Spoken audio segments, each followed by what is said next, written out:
In the quiet halls of a Michigan nursing home, patients began dying at an alarming rate. At first, it seemed like tragic coincidences until disturbing patterns emerged. The killers weren't strangers. They worked there, blending in with the staff, hiding behind polite smiles. But this wasn't about mercy or desperation. It was about something far more twisted. But what was that? How did a place of healing turn into a hunting ground? And what chilling secret finally exposed the killer's deadly pact? Embrace yourself, because you may not be ready for what you are going to hear. Something wasn't right at Alpine Manor. Patients were dying, but not in a way that raised immediate suspicion. It was a nursing home, after all. Deaths were expected. But something about these deaths felt off. At the heart of it all were two women, Gwen Graham and Cathy Wood. They weren't just co-workers, they were inseparable. People whispered about them, their closeness, their relationship. But no one realized just how dangerous that bond had become. Alpine Manor wasn't just any nursing home. The place was practically run by two young women in their early 20s, most of them romantically involved with each other.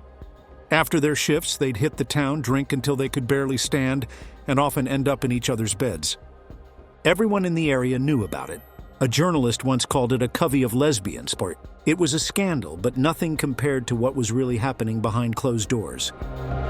Cathy and Gwen's relationship started like any other workplace friendship, sharing shifts, joking around, grabbing drinks after work. But it didn't stay that way for long. Their connection deepened and turned obsessive. Soon they were working only the same shifts, living together, doing everything together. They couldn't function without each other, and when a relationship gets that intense, it either burns out or it turns into something far darker. Their co-workers noticed the changes, the fights, the whispering, the way their presence seemed to pull the air out of a room. Something was brewing between them, something toxic. To understand how this all spiraled out of control, we need to go back to Cathy's childhood. Because the story doesn't even start at Alpine Manor. It starts years earlier, inside a house filled with fear. Cathy Wood was born on March 7, 1962, on a military base in Washington. Her father was a soldier, a man who once had a family, but lost himself in the horrors of war. When he came back from Vietnam, he was different, colder, angrier. The man who had left was gone, replaced by someone unpredictable and cruel. His wife and daughters became his punching bags, sometimes physically and always emotionally. Cathy learned quickly that home wasn't a safe place. She spent most of her time alone, hiding in her room, trying to disappear. Her mother didn't step in. She didn't defend her daughters and didn't stand up to the monster her husband had become. So Cathy shut herself off, trusting only one person, her younger sister. They had no one else. Trauma bonded them in a way that no one else could understand. The school wasn't any better either. Coming from such an upbringing, no wonder Cathy was awkward, shy, and an easy target for bullies. While other kids played outside, she sat alone reading, trying to make herself invisible. And then, as if life hadn't been cruel enough, puberty hit, and her father found a whole new way to tear her down. He mocked her body, her face, her weight, told her she was ugly, told her no boy would ever want her. She hadn't even started dating, and already she felt unworthy of love. So she made one. For a year and a half, Cathy had been telling her parents she was in a relationship with a boy named David. She would spend hours at his house, hang out after school, and sometimes even stay late on weekends. Her parents never questioned it. But David never came over to her place, and that wasn't unusual, as Cathy never brought anyone home. Their family wasn't exactly warm and inviting, so her parents let it slide as long as she followed the rules. But the truth was, Cathy had been dating a ghost, and at least that's what it seemed like when her mother knocked on the door of David's house, expecting to pick up her daughter, only to be met with pure confusion. The woman at the door stared at her, baffled. "David?" she repeated. "I don't have a son named David." If David wasn't real, then who had Cathy been seeing all this time? The answer came like a slap to the face. The woman at the door had a child, yes, but not a son, a daughter, Debbie. And that's when it all came crashing down. Cathy hadn't been dating a boy at all. The person she had been in a relationship with, the one she swore was named David, was actually a girl. And then came Alpine Manor, a fresh start, a place where she could reinvent herself. a place where she met Gwen. But was Gwen her savior or her destruction?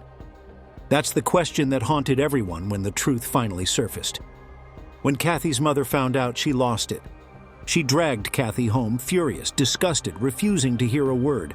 She forbade her daughter from ever seeing Debbie again, and when Cathy tried to argue, it only made things worse. They threatened her with a psychiatric hospital if she kept pushing back. But Cathy wasn't just fighting for her relationship, she was fighting for the truth.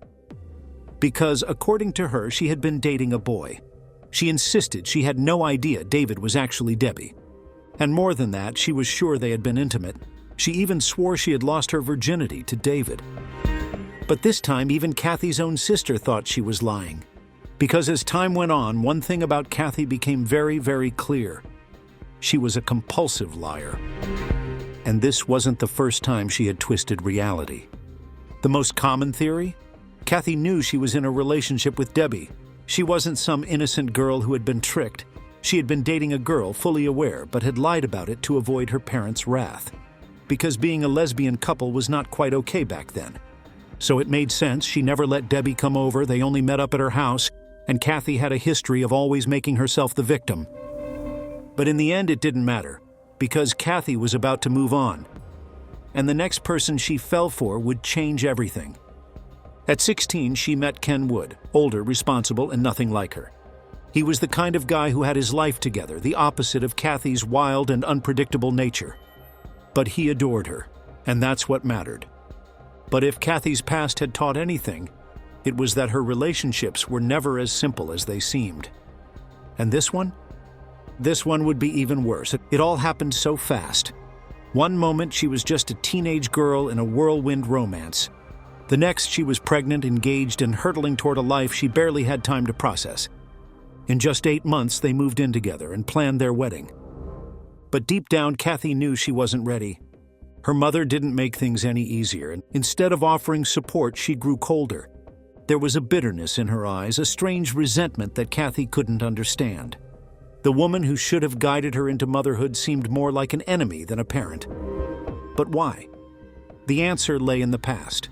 She was stuck in a toxic marriage, trapped with a man she despised, while Cathy had managed to break free. That freedom made Cathy a target. Jealousy festered in her mother's heart, twisting into cruelty. So Cathy's family never accepted him. They taunted him, made him feel like an outsider in his own home. Slowly it ate away at him, leaving Cathy to navigate her pregnancy alone. With isolation pushed her into a dangerous path. With nowhere to turn, she found comfort in food. What started as stress eating turned into an uncontrollable habit. The numbers on the scale climbed fast. 10 pounds, 20, 50, then over 100. Her body changed so drastically that doctors grew concerned. Blood pressure spiked, health risks loomed, but Cathy couldn't stop. The weight gain wasn't just affecting her, it was putting her baby in danger. And then it happened. Months before her due date, she went into labor. The delivery was intense, rushed, and chaotic. But when it was over, against all odds, both Cathy and the baby survived. A little girl, Jackie, was born. For a moment, there was relief. But as Cathy held her daughter, exhaustion creeping through her, one terrifying thought lingered. What now? At first, it was just little changes. She stopped going out, avoided friends, and spent more time at home. But then it became something much darker. And before we get into that, don't forget to subscribe to this channel to watch more sinister true crime stories like this. Food wasn't just comfort, it was her escape, her drug, her obsession. Her weight skyrocketed. At 450 pounds, even walking across a room left her breathless, her joints screaming in agony. As a result, she couldn't take care of her daughter. Ken, her husband, had no choice but to pick up the slack, changing diapers, feeding their child, and being the parent Cathy couldn't be. And that crushed her. The more she ate, the worse she felt. The worse she felt, the more she ate. It was a dangerous, never-ending loop. Ken saw it all.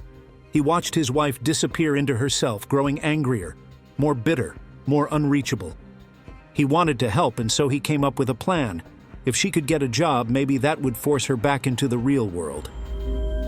Cathy resisted at first, but with Ken's encouragement, she eventually gave in. She applied for a job as a nurse's aide at a place, and it was Alpine Manor, a quiet nursing home where she could work night shifts. The residents mostly slept through the night, and the job wouldn't demand much from her. And that's where she met Gwen Graham, and there was something different about Gwen. Something unsettling. Something damaged. Cathy didn't know it yet, but Gwen had a past just as broken as hers, maybe even worse. Born on August 6, 1963 in Santa Monica, California, Gwen had never known what stability is. Her father believed love made children weak, so he refused to show affection, refused to hold her, to comfort her. But that wasn't the worst of it. His cruelty ran deeper. His control over her wasn't just emotional. It was physical, brutal, unspeakable. By the time she was 12, Gwen was already cutting herself, trying to carve the pain out of her own skin. It wasn't just self-destruction, it was survival. She thought if she made herself ugly, if she scarred her body, maybe he would stop. But that's not how monsters work. He didn't stop. And when they finally settled on a farm in Texas, the horrors only continued. He had a twisted idea of strength, forcing Gwen to watch as animals were slaughtered, telling her she needed to toughen up, to harden herself against the world. For example, Gwen Graham never forgot the sound of the gunshot. She had grown up with that dog, her best friend, in a house that never felt like home. It slept in her room and followed her everywhere. But when it got sick, her father didn't see an old friend, just an inconvenience. And he didn't take it to a vet. Instead, he handed a gun to Gwen's older brother and made her watch as the only thing she ever loved was shot dead in front of her. She screamed, she sobbed, but her father just laughed. That night, as she lay in bed, numb with grief, she heard something outside her door. A scratching sound, then a soft, pitiful whimper. Her dog's name, whispered in a taunting voice. Her father, he was enjoying this. Days passed, but the grief didn't, and then one night she snapped. She went out to the backyard, to the fresh grave, and with trembling hands she started digging, deeper and deeper, until she reached the body. She pulled out the skull and the teeth, cleaned them, and placed them in a small box. She carried that box with her for the rest of her life. Some people keep ashes. Gwen kept bones. But what does that say about her? She wasn't always like this. She loved animals. She wanted to be a vet. But dreams don't survive in a house like hers. School didn't matter. She dropped out. Every time she tried to build something for herself, something knocked her down. And then she met Fran. Fran was older, confident, and different from anyone Gwen had ever known. They moved in together in Texas, and for the first time, Gwen felt like she had a future. But then Fran decided she wanted to go back home, to Grand Rapids, Michigan, and she wanted Gwen to come with her. It was an easy decision. What was there to stay for? A cruel father, an indifferent mother, no job, no future. So she packed her bags, and Michigan was supposed to be a fresh start. Fran had everything set, a place to live, a plan. She even found a job opportunity for Gwen at a local nursing home, Alpine Manor. It made sense. Gwen had tried nursing before but dropped out. Maybe this time it would work. But the second she arrived, something felt off. The apartment was nothing like she imagined. Small, dark, suffocating. And Fran? She felt different, distant, and cold. The woman Gwen thought she knew seemed to be slipping away. And now she had no idea what she had walked into. Gwen had taken the job thinking it would be easy. Night shifts weren't too demanding. Serve food, chat with the residents, hand out meds. Simple stuff. A perfect way to gain nursing experience, boost her resume, and earn some cash. But Alpine Manor wasn't just a job, it became something else entirely. The first day, June 23, 1986, she walked in, fresh-faced, confident, and completely unaware of how deep she was about to sink. The staff loved her instantly. She was fun, open, and most importantly, she fit right in. Almost all the women working there were lesbians, and in a city like Grand Rapids, where the LGBTQ community was forced into the shadows, Alpine Manor became a rare haven. They weren't just co-workers, they were a family. They partied together, went to gay bars together, and looked out for one another. For the first time, Gwen felt like she truly belonged. But it wasn't just about belonging, it was about attraction. And that's where Cathy Wood came in, and at first there was nothing unusual. Cathy was just another nurse's aide, a little older, married with a kid, living what seemed like an ordinary life. The moment Cathy met Gwen, everything shifted. From the first shift they worked together, they were inseparable. Talking, laughing, sneaking off during breaks, spending every free moment together. It wasn't long before they were meeting up outside of work, before Gwen was the only thing Cathy could think about. But it wasn't just love or lust that bound them together, it was the test of love and loyalty. A twisted little game. Gwen had an idea. If Cathy really loved her, she'd prove it. They would kill together. But these weren't random killings, there was a pattern, a secret message hidden within the murders. Each victim was chosen carefully, their initials spelling out a word, a twisted code only Cathy and Gwen understood. But Cathy had no idea how much she didn't know about the woman she once loved. And when she finally found out, it was already too late. For a while, she had believed their love was something out of a movie, passionate, intense, all-consuming. And one day, Gwen revealed her idea. What do you think it would feel like to kill someone? At first, it was just a dark fantasy, but then one night at Alpine Manor, it became real. January 18, 1987. A regular shift. Nothing out of the ordinary. That is, until Gwen told Cathy to follow her. She led her down the hallway, past the rows of sleeping residents, until they stopped outside one particular room. Inside was 60-year-old Margaret Chambers, an Alzheimer's patient who barely knew where she was anymore. Cathy stood guard at the door and Gwen went inside, and the door shut. A few minutes passed, then complete silence. When Gwen came out, she was calm as a rock. And just like that, a murder was done. Marguerite was gone, and no one even questioned it. It was almost too easy. The woman had been frail, sick. When they found her body, no one suspected a thing. No autopsy, no investigation, just another elderly patient slipping away in the night. But Gwen didn't just kill Marguerite, she wanted to relive it. Because Marguerite wasn't her person of interest. Her interest was the thrill of committing the murder. 2 days later, Cathy and Gwen locked themselves in their apartment, drinking, doing drugs, and spiraling into their own twisted world. And somewhere in the middle of it, while they were tangled together in bed, Gwen grabbed a damp cloth, the same way she had with Marguerite, and pressed it over Cathy's face, held it there, and waited. Naturally, Cathy blacked out. When she came to, Gwen was watching her, eyes gleaming, like she had just relived the thrill all over again. You see, killing became a drug for her. She needed it again.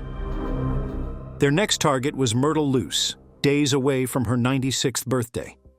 The pattern was the same, Gwen leading, Cathy following. Another life snuffed out with a damp cloth. Another body left for the staff to find with no one suspecting a thing. And in between each murder, Cathy and Gwen would retreat into their world of sex, drugs, and secrets. By this time, they turned this killing spree into a game. They wanted to spell out murder using their victims' initials. Marguerite was M. Myrtle was supposed to be U, but they abandoned the plan after a while. They didn't need a pattern. They just needed a victim. And it kept going again and again. Cathy told Ken everything, and the more she spoke, the more he realized something chilling. She wasn't just confessing, she was warning him. Because there was one thing she hadn't said yet, and that was something even worse than the murders. And Ken had a feeling he wasn't ready for the answer. Mae Mason was their third victim in just 3 weeks. 79 years old, frail, and alone in a place where death was expected. The perfect target. Cathy stood guard while Gwen slipped inside, pressing a washcloth over Mae's face until she stopped struggling. In the morning, it was ruled a heart attack. No one questioned it. Cathy and Gwen didn't mourn.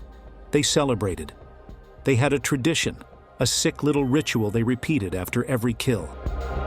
"I love you forever and a day," they'd whisper. And after each murder, they'd add another day. Forever and 2 days. Forever and 3 days. But if it was all so easy, why did the killing suddenly stop?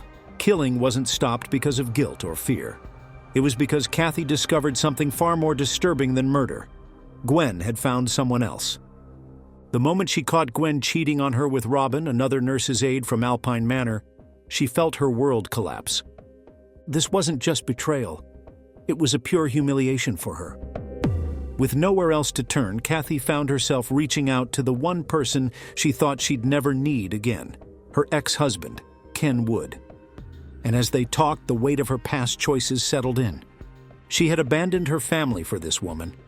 She had walked away from everything. And for what? A woman who had broken her heart? But even Ken wasn't prepared for what she told him next. And then it started as a chilling confession. She told Ken about how she and Gwen had fallen hard and fast, their love spiraling into something dark. What began as a game of dominance and submission soon became something else entirely. Gwen wasn't just controlling, she was dangerous. She would tie Cathy up, hold a gun to her head, and pretend to pull the trigger just to see her flinch. It wasn't love, it was power. And Cathy had been too afraid to stop it, but why? Why would she stay with someone like that? Because Gwen had a way of making her feel special, like they were in on something the rest of the world couldn't understand. They had this shared daddy issues, but at this point, something about her story didn't add up. If Cathy was lying to set Gwen up, why was she incriminating herself too? Why confess to something that could land her in prison? Ken couldn't shake the feeling that there was more to this than just another one of Cathy's games. And then she said something that sent chills down his spine. "We did it because it was fun."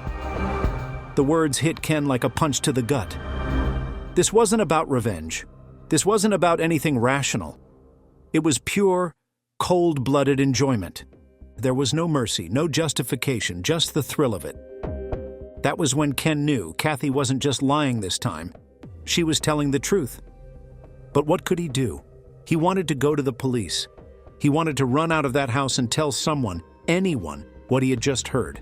But Cathy stopped him with one final, chilling threat. If he ever breathed a word of this to anyone, she would kill herself. So he stayed silent. But secrets have a way of unraveling, and then, just when it seemed like they had gotten away with it, Gwen disappeared. One day, after a massive fight, Gwen packed her bags and left. She walked out of Alpine Manor, out of Cathy's life, and straight to Texas. Cathy was left behind, abandoned, alone, still working at the same care home where it had all happened. Ken thought maybe this would be the end of it. Cathy would move on. The secret would stay buried. But he was wrong, because there was one problem: Ken himself. For over a year he tried to ignore it, but it gnawed at him every single day. He hadn't killed anyone, yet he felt just as guilty. 5 people were dead, and he knew exactly who had done it. He was the only person who could stop them. And then one day he couldn't take it anymore. He walked into a police station and spilled everything. Every gruesome detail Cathy had told him. Every name. Every crime. But even as the officers scribbled down notes, their faces hardened with skepticism. Was this the truth? Or was it just a bitter ex-husband trying to get revenge? At first they weren't sure, but then slowly, piece by piece, the case started to unfold. And that's when the real horror began. 5 people died in the same nursing home within months of each other. Nobody suspected a thing. The police pulled Alpine Manor's records, scouring through patient files and employee logs. And then they found it. A pattern, and every single one of those 5 patients had died during Cathy's shift. But she wasn't alone. There was another name on every single record: Gwen Graham. Now they had 2 suspects, but which one was the killer, or were they both in on it? Cathy was arrested first. Sitting in the interrogation room, she wasted no time. She pinned everything on Gwen. Gwen was the monster, she said, the sadistic mastermind who smothered helpless patients while Cathy stood by, too terrified to stop her. But when the police arrested Gwen, her story changed everything. Gwen told the exact same story, except in her version, Cathy was the one who did the killing. Like Cathy led, and Gwen followed. Every detail lined up perfectly, except their roles were reversed, like a Hitchcockian thriller. Cathy had painted herself as the weak, manipulated one. But now Gwen was saying the exact same thing about herself. Even worse, Gwen claimed Cathy wasn't just a killer, she was abusive. She forced Gwen into things she didn't want to do, threatened her, controlled her. So 2 women, 1 story, 2 completely opposite versions of the truth. Who was lying? Or was it possible that they were both telling the truth in their own twisted way? The police needed something solid, but there was a massive problem. There was no evidence. Still, they had to dig them up. The bodies were exhumed and taken to the morgue. The pathologists knew decomposition would make things difficult, but they were looking for one thing: signs of suffocation. And then, they found it. Both victims had been smothered. But that only solved half the mystery. The question still remained, who was the real mastermind? Or was there never just one? And the deeper the police dug, the darker this story got. Eventually, the police decided to pick a side. They believed Cathy was telling a version closer to the truth. That didn't mean she was innocent, not even close. She had kept quiet about the murders for over a year. She had helped cover them up. But without Cathy's testimony, the case was weak. There was no solid proof against Gwen. Whether the defense tried to argue that Gwen wasn't capable of planning and executing 5 murders alone. They pointed to her diagnosis of borderline personality disorder, claiming she was low-functioning and emotionally unstable. But the prosecution pushed back. Mental illness doesn't explain away 5 murders. In the end, the court made its decision. Gwen Graham was found guilty on all counts and sentenced to 5 life terms. Cathy, thanks to her plea deal, got just 40 years. It wasn't justice, it was strategy. The system needed a conviction, and Cathy was their way to get it. But here's where it gets even more frustrating. Cathy Wood, the woman who admitted to being involved in these horrific murders, walked free in 2020. After multiple parole denials, she was released, just like that. Meanwhile, Gwen is still behind bars with no chance of ever getting out. So even after all these years, the biggest question still remains. Who was really telling the truth? Who was the real killer? What if Cathy was the real mastermind and Gwen also became a victim of her this way? Share your thoughts in the comments. Meanwhile, let me share one condor with you. Ever thought, what if you look like someone else, and the killer eventually kills you randomly instead of the original person he wanted to kill? Or so. If you watch this next case, you will understand how concerning it is. It might set you in panic. Subscribe to the channel for more. See you soon.